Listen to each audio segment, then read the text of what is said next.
Spirituality involves relationship with the places and things around us. That's which is spatial. That which is important or not important. How do you view your belongings? How do you view the places where you have lived or are living? The things around you. Spirituality involves the relationship with yourself, the interpersonal relationship, your self-talk. Are you positive in your talking to yourself? I like me. Yeah, I look good in this. Or I am really good at taking care of my loved one.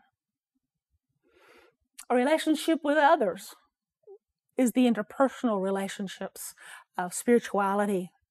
It is a sense of one-to-one. How do I relate to people on a one-to-one basis? Is it good? Do I do it well? Can I do it better? Don't know.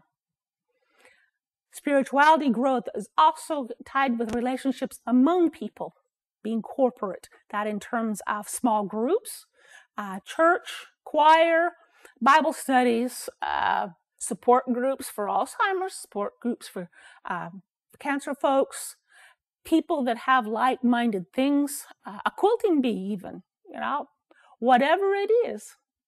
I even know some gentlemen that go every year to a hunting spot, special place, every year, same spot, to go hunting with the same guys. To them, that's part of their spiritual growth. Also with spirituality, formation and journey, comes the relationship with the transcendent, that which is above us and that is beyond us, the higher power. However we name him or her, that which gives meaning beyond ourselves.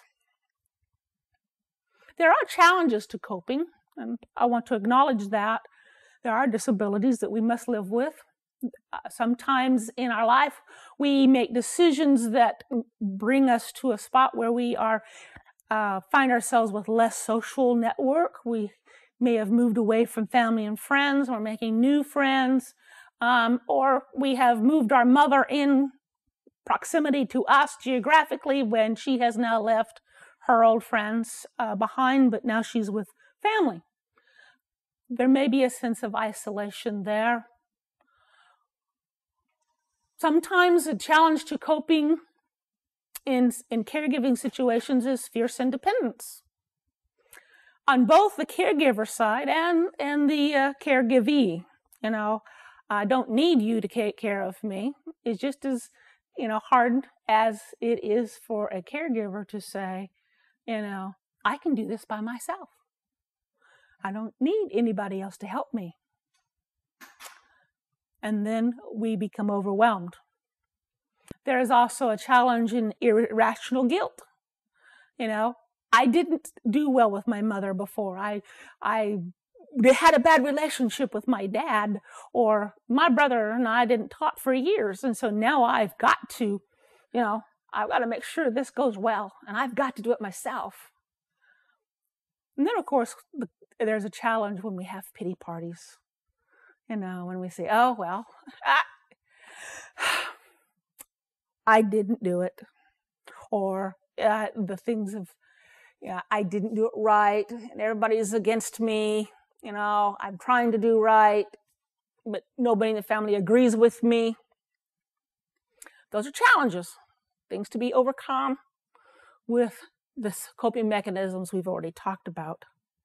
There's also the challenge of when we work so hard that we become physically and emotionally exhausted. And at that point, it is very hard to cope. We don't have any energy left to cope. So in overcoming all these challenges, the first thing, ask for help.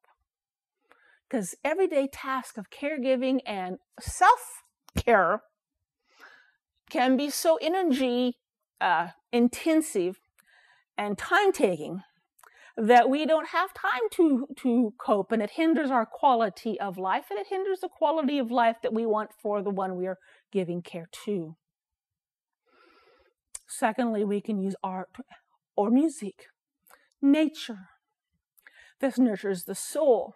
It revives us. It heals us in our inner being as well as physically. The body responds well to music, to good art, and to being around God's creation and nature. You might want to sit and watch the squirrels eat the corn cobs that you put out. You might enjoy very much watching the birds eat the seeds that you have put out for them. Spiritual reading to self or to another is very good. It is what can be soul feeding. It can be regenerating in overcoming any challenges. When we take time to read the Bible or when we read a devotional to another or to ourselves. Many people, 73%, say that they pray to cope with the demands of caregiving. So we can't go all wrong. 73% is pretty good. I'd like to read to you the Serenity Prayer. Many people have known it through AA as God grant me the serenity to accept these things that I cannot change, courage to change the things that I can, and the wisdom to know the difference. But Reinhard Niebuhr, who wrote this prayer in 1926 in a prison cell, wrote also, as part of this prayer, living one day at a time, enjoying one moment at a time, accepting hardship as the pathway to peace, taking, as he did, this sinful world as it is, not as I would have it, trusting that he will make all things right if I surrender to his will, that I may be reasonably happy in this life and supremely happy with him forever in the next. Amen. It is a prayer of surrendering. It is a prayer of trust.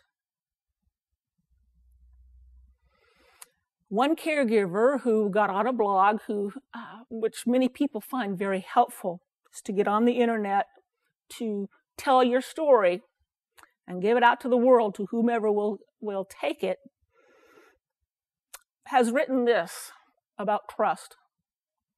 I learned that night that I have to place some of this responsibility in God's hands.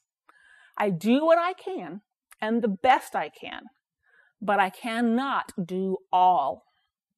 I have to entrust the rest.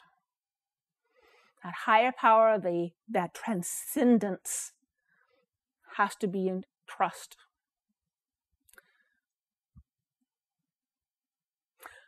And when we are overcoming, we need to recognize with the person that we are giving care to that there is tension between the giving of the care and not wanting to give the care. There are times when you are very tired and you may in yourself say, I do not want to do this. It is the 10th time that they've asked for a drink of water in the last hour. Or they've asked me to rotate them or do this and pluck the pillow this way. And I'm tired. I just sat down. And you may be thinking these things, and you need to discuss this with the person that you're giving care to. Be honest with them. Tell them of your needs. Work out a compromise and a comfortable solution. And if that doesn't work, go to the family, go to your family, go to friends, and tell them how you feel. Get support in that manner. I want you to recognize that the spiritual journey is found within your role as a caregiver. It's part and parcel. It goes together. But caregiving is not an end. It's just part of that journey. Just one segment. But in that journey, in caregiving, we learn to love unconditionally. We learn to love when they ask 10 times to fluff the same pillow in 10 minutes. We can learn that. We can learn to listen intently for the true meaning behind those demands and realize that maybe they want control over something that they feel that they have lost. And we would like to like to gain it back.